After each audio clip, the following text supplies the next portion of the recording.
Não por menos, eu gosto muito de um padrão que se chama o padrão Bumper Run, onde você tem vários topos, mais baixos, você tem uma grande queda, você tem uma acumulação longa e depois você tem retomada de alta, tá? Por exemplo, no padrão Bumper Run, nós temos basicamente esse tipo de movimento aqui, ó. Nós temos um período de distribuição, um período de acumulação e depois impulsão de alta. É a mesma coisa que eu acredito que está acontecendo aqui com a gente.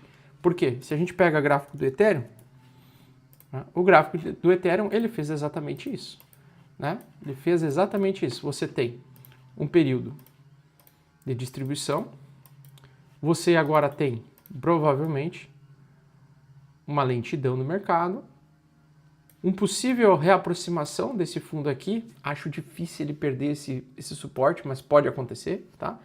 Mas eu acho difícil, eu já estou comprando Ethereum aos poucos, inclusive hoje vou comprar um pouquinho mais de Ethereum, tá?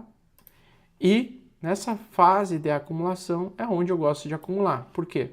Porque mais para frente, quando ele fizer esse rompimento dessa região, a gente pode ter uma nova impulsão de alta pela frente. A questão toda é difícil a gente se controlar, né?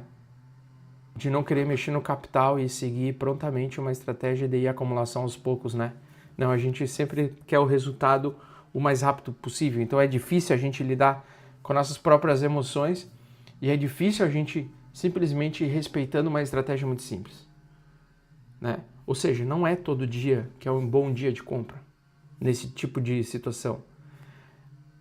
Essa situação, a melhor coisa a se fazer é comprar aos poucos. Olha o RSI do Ethereum no gráfico diário. Ele está mostrando para nós o que ele quer fazer. O preço vai querer subir para cá, no curtíssimo prazo. Nos próximos dias ele vai querer vir para cá, subir para cá. O RSI vai querer vir para cá, para depois o preço voltar a cair, entrar inclusive até em sobrevenda.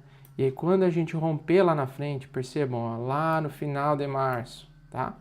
Se a gente for nessa direção e continuar nessa direção, lá em março, será um bom ponto de entrada, né? Um bom ponto de rompimento. Na verdade, o ideal é, nessa zona final aqui do RSI, você ir comprando aos poucos e ter toda a paciência do mundo de entender que você está comprando uma acumulação. Se vocês forem ver os investidores institucionais, eles estão comprando Ethereum. O Ethereum, inclusive, foi mais comprado recentemente do que o Bitcoin. O volume que tem mais negociação agora nos últimos dias voltou a ser o do Ethereum, tá? Ah, Augusto, mas eu gosto de Ethereum, mas eu prefiro Solana. Então é só comparar Solana com Ethereum. Vamos pegar aqui. Solana com Ethereum, a gente vê que realmente ainda está, né, preço da Sol em tendência de alta contra o Ethereum. Claro que isso no futuro, ou a qualquer momento, isso pode mudar, né? O Ethereum pode voltar a se valorizar em relação ao Ethereum, mas graficamente falando, ainda entre esses dois tokens, entre Solana e Ethereum, Solana nesse momento está mais forte do que Ethereum. Mas eu, Augusto, prefiro acumular Ethereum. Sabe por quê? Porque o Ethereum, na minha opinião, está mais desvalorizado, mais subvalorizado do que a Solana nos últimos meses. E isso é, para o meu setup, algo muito positivo. Por quê? Porque como eu gosto de dar passos lentos de tartaruga e ir comprando aos poucos, nesses períodos de acumulação, eu gosto de comprar quando ninguém quer comprar.